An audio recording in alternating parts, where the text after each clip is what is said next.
We've received a lot of requests lately to look at some of the older Intel CPUs now that all the new stuff's out. So that's the entire Intel 10 series, at least thus far, leading into eventually Rocket Lake. And then also updates to the AMD Ryzen 3000 series, including the R3 CPUs, like the 3300X at the low end, and then the XT refresh that we just got through. So today, we're revisiting the Intel 4000 series CPUs, including the most popular among them, the 4770K, and then the Devil's Canyon counterparts, the 4790K and the 4690K. This has changed a lot since the December revisit that we did because the entire pricing stack has been shuffled. Before that, this video is brought to you by Arctic Cooling and its Liquid Freezer 2 line.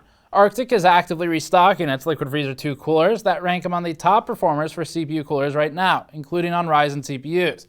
The Liquid Freezer 2 series is focused on high thermal performance and value, featuring a blackout design and including a VRM fan mounted on top of the pump block to help provide airflow over neighboring VRM heatsinks. Arctic has also started selling its P12 120K fans. Learn more at the links in the description below. So back in December when we looked at this content, there were a lot of things different. One of them, we had a completely different CPU testing methodology at the time than we do now. We've rolled out some new stuff. We have a link in the description if you want to see what's changed. Now, the second item that's really changed is, again, the pricing. The 10 series didn't yet exist for Intel, so all the comparisons were to the 9000 series and then to AMD Ryzen.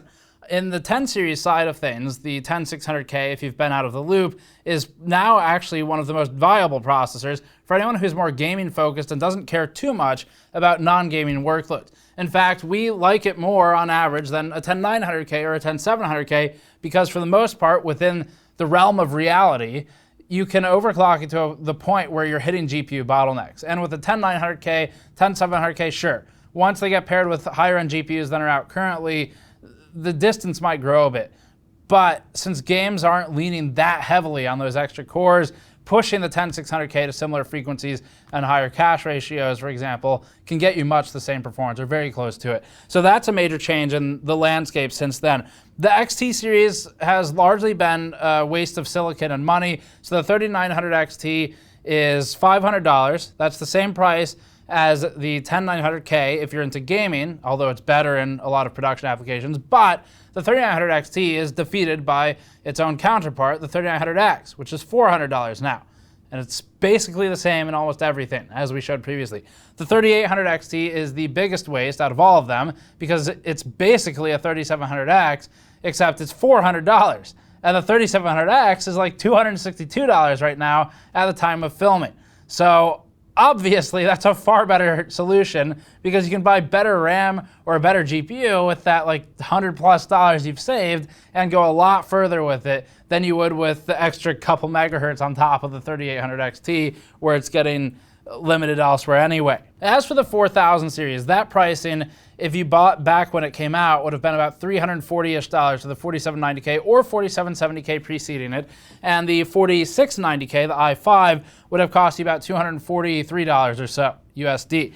So now the questions are obviously in-socket upgrade. If you have an i5, it's actually kind of worth doing an in-socket upgrade to a 4790K, but that's only if you can find one that's reasonably priced. Once you're spending the same money as a modern processor that's better, it's worth considering changing, well, basically everything, but at least the motherboard and then the RAM. So basically everything. You could probably keep a GPU. For CPUs, we have removed a lot of them. So we've removed the entire 9000 series, removed the 7700K, 8700K. We removed a lot of the Ryzen CPUs, some of the XT CPUs that are more pointless than others. And the reason for that is because the charts are completely illegible otherwise. And they're still kind of dense. So if you do want some of those CPUs that were just listed, go look at one of our most recent CPU review pieces around the same price bracket, and you'll get all that extra data, and the information will be cross-comparable between the reviews if they've been done within the last couple months. So with the DDR3 kit we're using, which was pretty high-end and at the end of life cycle for DDR3, we're running a 2400 megahertz kit with XMP settings, except for these CPUs, and it'll be designated in there, but all the 4000 CPUs, including the 4770K, they are running at 2200 megahertz for the DDR3 frequency, and as opposed to 2400. So we had to cut off 200 megahertz there, and that's because it simply wasn't stable with all of the memory modules in there. And because we test with 4 sticks, we didn't want to drop down to 2 and then create issues in memory capacity for certain tests. Like Chromium compile, for example, can run into issues if you're limited on memory capacity, although that's mostly at the super high end. So that's the one note we wanted to point out here. As for the rest, let's get into the benchmarking and talk about what makes sense to upgrade to for today. Total War 3 Kingdoms is one of the benches that we've added in the interim since we last mentioned Devil's Canyon. Although the battle and the campaign benchmarks take the same form as the old Total War Warhammer 2 bench, it appears that 3 Kingdoms can better use high core counts, something that will only happen more over time. That pushes the advantage away from the Intel parts, at least the old ones, and towards the mid-range Ryzen parts. At 1080p and with the campaign benchmark, the Intel i7-4790K ran 99 FPS average stock, with lows dipping behind disproportionately low when compared to other CPUs. We'll look at the low performance more in a moment in Frametime plots. The overclock at 4.8 GHz, including an increase to 46x cache ratio, provided a gain of 9.3%. Lows also improved with the OC. If you're still running 4000 series CPUs, it's worth overclocking as a stopgap between upgrades. This is where overclocking becomes really valuable, and beyond just some sort of enthusiast experiment, you can have real gains as the CPUs age. Upgrading linearly, the 10600K is about $300 and provides 40% more performance stock to stock. Overclocks are similarly gapped here, and the 10700K offers 45% more performance than the original i7 we're looking at here today, although it can be matched in most instances with a medium effort overclock on the 10600K, so you could save some money there. The 3900X at about $400 costs a bit more than the original 4790K, but ends up at 121 FPS average. This is where it's important to remind everyone who might have been out of the loop that AMD's higher end CPUs don't scale linearly with price and with core count for gaming performance. That's more of a production workload thing. Even the 3300X, a $120 part, is offering more than the 3900X here, but that's because the higher end parts become disproportionately targeted towards heavier workloads. The 3900X would make the most sense in pricing, but if you're literally only gaming, the Intel 10600K would be the choice to go for. If you're gaming but mixing in some heavy threaded applications, we'd suggest considering the 3700X as a step down, or the 3900X instead of the 3800 XT, which shouldn't exist and is a waste of sand. Here's a quick Frametime plot showing the 4770K, 4790K, and 4690K stock results. Remember that lower is better, but more consistent is best, with 16.667 milliseconds equal to 60 FPS at that point in time. The 4770K's 86 FPS average result allows the 4790K stock to outperform that by 14.6%, which is visible in the Frametime plot here. The 4770K has more spikes toward 25 to 30 milliseconds than the other CPUs, which we've attributed to its lower frequency and ability to keep up during heavier scenes. The 4690K does okay for Frametime consistency, with fewer spikes overall, but it also runs a higher average time per frame. So there's a bit of a trade-off here. Back to the other chart, the i5-4690K with its 4-core, 4-thread configuration has all upgrade paths open to it. At 72 FPS average and with the weaker Frametime consistency in some cases, the 4690K could gain by 38% to the 4790K with an in-socket upgrade. And that's if you can beat the odds and find one on the cheap, which is unlikely. This is the real story though. The 4690K was enough for gaming back in the day, as all of us said in the reviews side, but the 4790K has clearly aged way better. The 10600K stock would offer 93% more performance at $300, and that seems to be the clear upgrade option. The 3700X would be the option for those who do less gaming. And finally, for one last point, the 10100 4-core 8-thread CPU is a modern version of the old i7, and the old i7-4790K performs roughly equivalently to Intel's modern $130 i3 CPU. Red Dead Redemption 2 is the newest PC game in our bench suite, and so it's lacking a few of the entries that the other games will have. It's also one of the most abusive in the suite. We test this one with Vulkan and DX12 on high and medium settings, but we mostly just look at the medium settings results since they tend to be less GPU bound than the other tests. The 4790K runs stock at 96 FPS average here, with lows reasonably paced behind. Overclocking gets us 9% more performance, with lows proportionally gained, and that's all behind the modern 10100 with 3200 MHz RAM for $130 on the CPU, which isn't bad for the 10100 comparatively. That said, the 10100 falls to 93 FPS average when running on memory speeds more consistent with a B or H series motherboard that you'd likely buy with it. Upgrade paths would likely include the 10600K at 143 FPS average when stock and at 49% over the stock 4790K, or maybe the 10900K, which stretches a bit higher yet, but the price doesn't get us a linear gain, particularly when considering the GPU limitations.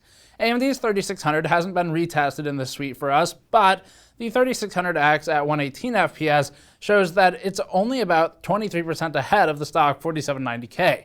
That said, against the 4690K 61 FPS average, the 3600 or 3600X would offer about a 90 to 93% uplift while increasing thread count to 12 from 4. An in-socket upgrade from the 4690K to 4790K would gain 57% over the old i5. And that's entirely thanks to the core and thread count in this game, or at least the demands thereof. To put that into perspective again, here's another Frametime plot. The 4790K plotted below 10 milliseconds on average, which is objectively good performance, and its excursions from the mean were never greater than about 3 to 4 milliseconds. Most people tend to notice Frametime deviations greater than 8 to 12 milliseconds. The 4690K spiked towards 30 milliseconds a few times, but that's not a frame-to-frame deviation of 30, it's just the absolute value. So its greatest deviations were about 8 to 10, and still mostly fine. Here's another Frametime plot. This one shows the 4690K against the more modern CPUs. The i5-10600K plots towards 6 to 7 millisecond average frame times and is more consistent overall, while the 3600 XT stock CPU has noisier data indicative of slightly less consistent frame times, but not in a way which is appreciable to the user. You wouldn't notice this. In an objective sense, by this data, AMD isn't magically smoother than Intel, as a lot of people have liked to say in the past. We think that this chart illustrates what people think they mean when saying that. They think that it's smoother because they've moved from a 6-year-old PC to a new AMD one. But the same would be true for a move to Intel, and a lot of the time just cleaning up the OS would do a lot of the same type of improvement to consistency. In any case, both of these newer CPUs plot significantly better than the old 4690K. F1 2019 is another benchmark new to the 4000 series CPUs, replacing the F1 2018 benchmark that used DirectX 11. We haven't found a CPU yet that can't run F1 2019 at a playable frame rate, but it's relative performance that we're checking for here, starting with a 1080p pass. The 4690K's average of 125 FPS sounds impressive out of context, but relative to the stock i5-10400's average of 247 FPS, low is an understatement of its performance. The newer i5, one which we didn't even recommend, mind you, has a performance increase of nearly double over the older one in this title. However, limiting the 10400 to a more realistic kit of 2666 memory cut its performance down to 216 FPS average, below the stock 3600 XT's average of 232 FPS. AMD's XT CPU here might seem like it makes a great case for upgrading, except we'd still recommend the plain 3600, now really cheap at $150 to $160 USD, or the 3700X instead, since the XT series rarely provides any value from its frequency and cost bump outside of enthusiast overclocking.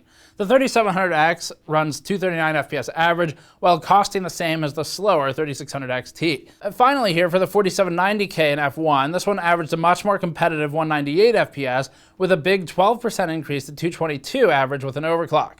This allows an OC to encroach on 3600 territory, so it'd be more of a side grade to move to modern AMD if running on an overclocked 4790K already. The 4770K ran 172 FPS average, allowing the 4790K stock a lead of 15%. Intel's own 10600K still easily takes the crown among CPUs we're comparing today though, with a stock average of 259 FPS and an overclocked average of 278 FPS with the cache OC. That's 25% beyond the 4790K's own overclocked average. We'll look at 1440p now. F1 is a title that suffers less than some others from GPU bottlenecking, so the results scale at 1440 still, but with some limitations at the upper end that keep the 10600K from breaking away as dramatically. The 4690K averaged 120 FPS and the 4790K averaged 190 FPS, both lower than their 1080p averages, but still overall CPU bound. So the 4790K's overclock still has a somewhat significant effect with a resulting average of 211 FPS. The compressed scale that comes with higher resolution has the 4790K OC nearly matched with the stock 10600K's 213 FPS average. Haswell may be old, but there are still plenty of games where performance is much more dependent on the GPU, especially at higher resolutions. The 4690K is comparatively much further behind at 120 FPS average and would benefit most from a jump to a modern part. Even with the GPU bind, the 10600K still offers a 78% uplift stock to stock over the 4690K, and the 3700X is also a good bump at 210 FPS average here, now at $262, and worthy of consideration if planning to leverage those extra 2 cores somewhere else.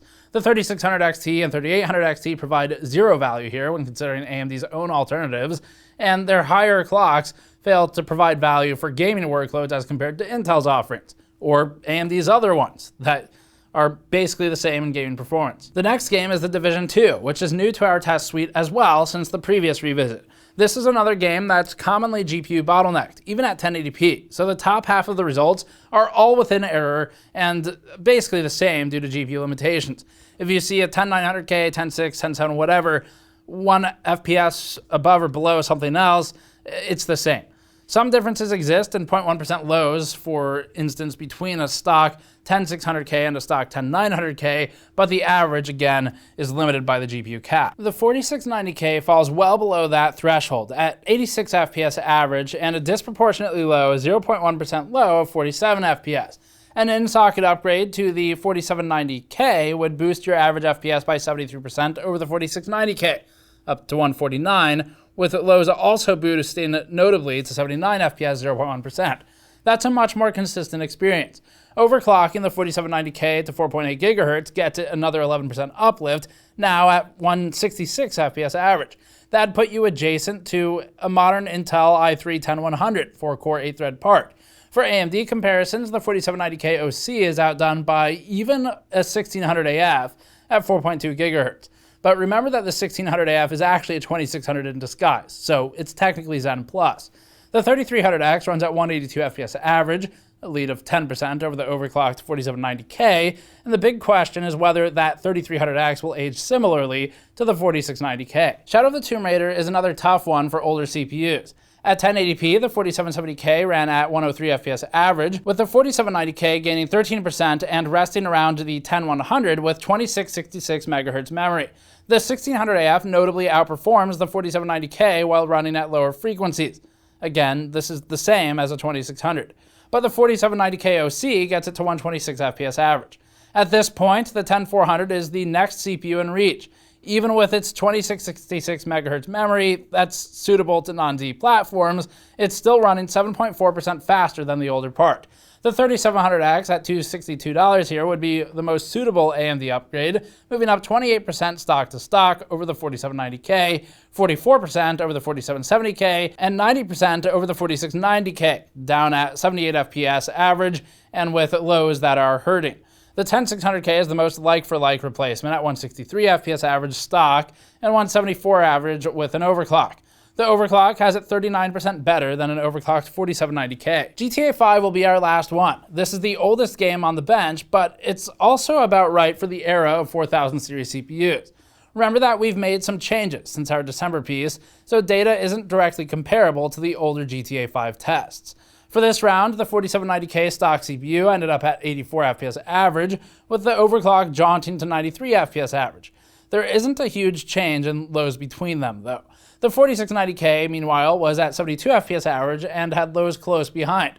The 1600AF stock CPU outdoes both of those, and the 3300X stock CPU outdoes the 4790K with the best overclock we can muster on Liquid. Both 10100 entries flank the 4790K overclock, and for modern upgrades, the 10600K offers 45% more performance than the 4790K stock to stock, with an overclock getting to 128 FPS average, a 38% lead over the overclocked 4790K.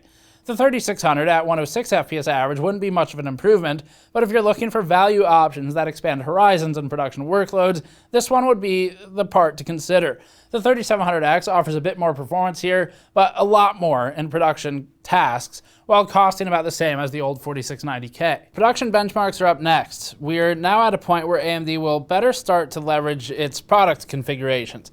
We were using Blender 2.79 for testing during our last revisit, but we've updated to 2.81 for the set we've shown this year. It's unlikely at this point that there's going to be many differences for the older CPUs, but we have a lot of new data from the 10 series and the updated 3000 series, like even the 3300X. Blender is a test where performance correlates almost directly with CPU core count. It's not linear, but you do see a predictable gain for the architectures as core count increases. Haswell is limited in this department. The 4690K took 49.4 minutes to render the monkey head render, while the 4790K was 34% faster at 33 minutes. Overclocking trimmed that to 29 minutes, which is an 11% time reduction, and that's about the same improvement that we saw in our game tests. As for replacements, if you're leaning toward the 10600K for gaming, the Blender performance, if you're doing tile-based rendering, would land right around where the AMD i5-4600 stock CPU is. Obviously, that CPU is cheaper than the 10600K if the only thing you want to do, or the main thing you want to do, is this. AMD's 3700X that we've been mentioning would land at 13.9 minutes, a 26% reduction versus the 10600K stock CPU. And if you're spending higher, like $400, about $60 more than the 4790K was originally, you'd jump to a 9.6 minute render time.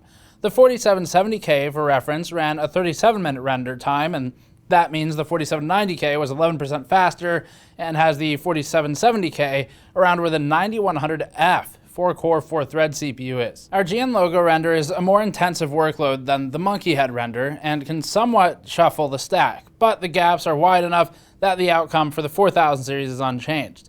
4-core CPUs are not the appropriate hardware for a tile-based renderer in 2020. Even with hyper-threading, a more modern CPU will eventually pay for itself in time saved if you do this in any sort of professional fashion. The modern Intel i3-10100 required 39.5 minutes to complete the render, about 6.6% ahead of the 4790K CPU stock. The 4790K ranks below even a 3400G right now, so upgrades to an AMD R9 3900X or a 3700X for value, or an Intel i7-10700K if you're doing a lot of gaming, would make the most sense.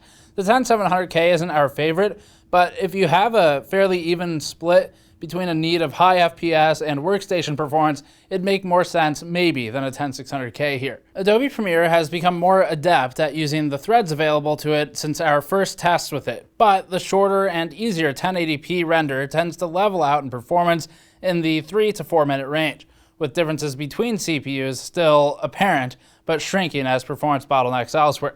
The 3900X is one of the better values at its new $400 price, finishing the render in 3.4 minutes, requiring 32% less time than the 10600K.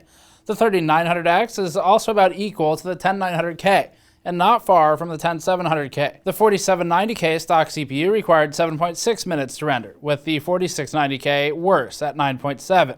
An upgrade to the 3900X from the 4790K would offer a 55% reduction in time required to render for this type of workload.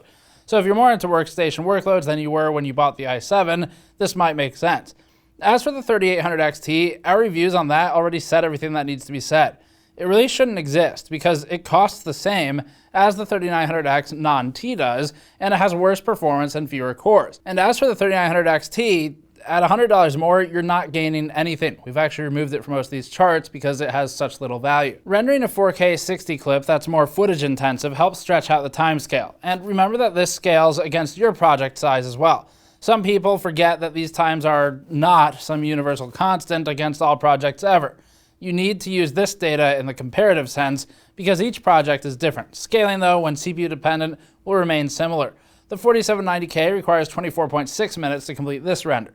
The 4770K requires 28.1, so the 4790K is 12% faster, and the 4690K at 33.5 minutes to render allows the 4790K to be 27% faster than the i5.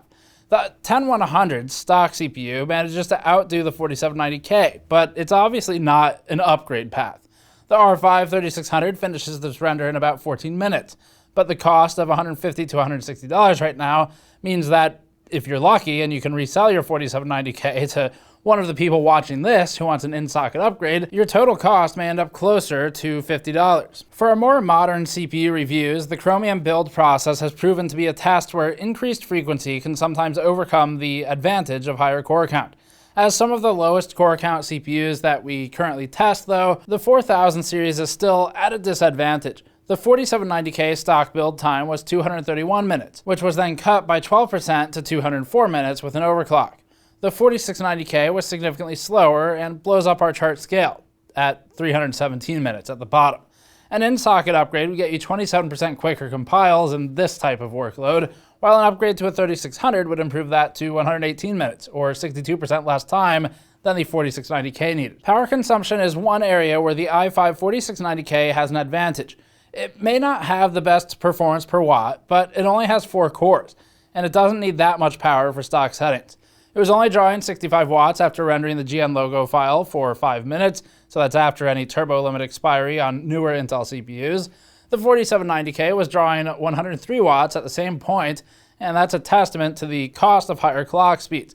It pulled an impressive 199 watts with the voltage required to sustain our 4.8 GHz overclock. That's 70 to 80 watts more than a modern stock 10900K, which obviously is superior in every single test. AMD's R5-3600 stock CPU drew 80 watts for this test, and the $400 3900X consumed 150 watts, impressively low considering the margin by which it outperforms the older CPUs in most tests. Even the 10600K only uses 104 watts here.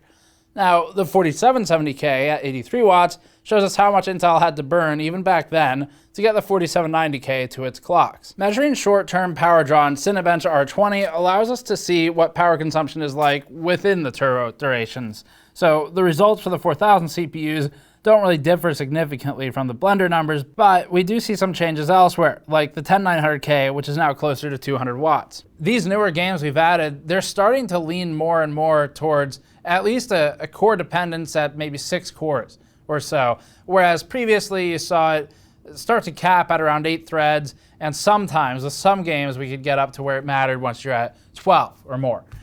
So now that's changed even further in favor of higher core count, and that's reflecting poorly on the old 4000 series. That's a major change. The other one, again, is pricing, where with the 3900X at $400 now, the 3600 at $150 to $160, those are 2 extremely viable upgrade pathways, and the 3600 might not feel like an upgrade in one sense, because financially you're spending less than you did on your original CPU if you're on one of these 3, but in terms of performance, it's better just about everywhere, including most of the games, if not all of them. If you're strictly gaming, it still makes sense to stick with Intel for the most part. The 10600K is one of the best CPUs for overclock tuning without going too extreme right now. Memory tuning is really good on it, extremely easy to do, but easier than ever. The cache ratio tuning is important, gets you some meaningful uplift. All core is easy, so that's the best option we think for a gaming-focused CPU that's cost-conscious. The 10900K, yeah, it'll get you into that frame rate snobbery territory, but most people don't really need that.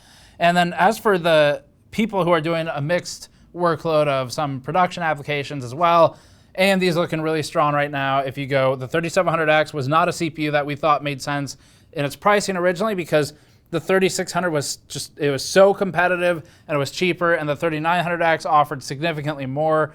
So we didn't really like splitting the middle with a mid option. We liked either the lower end or higher end. But now that it's the same price as the 3600X used to be, it makes actually a lot of sense. So the 3700X has kind of worked its way into our favor through the price reductions. That said, all of that considered, we're big fans of trying to get the most mileage you can out of everything. Reduces waste for one, but also reduces spending money when you don't need to. And so if you want to try and stretch the system out some more, the people who are on, well, first of all, anyone, if you're on one of these K SKUs, could overclock. And there are pretty meaningful gains there. An extra, say, 9 to 11% could actually make the difference for some people of whether they want to keep it another year or not. But more importantly, if you're on the i5 CPU, because an i5 is enough for gaming when you bought it, and that was true then, you could get, in some of these instances, like 40% plus uplift by trying to find an in-socket upgrade. It's just that financially, it might not make sense. It depends on what region of the world you're in, but in the US, the old Intel used chips have always been way too expensive, and that trend mostly continues even with how much Intel has been beaten down. That said, it's worth trying to find a 4790K for a drop-in in-socket replacement for your 4690K. You'd stretch it out a little bit longer depending on how much you need that extra performance. So that's it for this one. Thanks for watching. Subscribe for more. You can go to store.gamersnexus.net to help us out directly by buying things like our mouse mats. If you're building a new system, you may want a desk mouse mat where it's a wider length and it's outfitted with PC component and wireframe designs. And then we also have the mod mats for PC building. Or you can go to patreon.com/gamersnexus for behind the scenes videos. Thanks for watching. We'll see you all next time.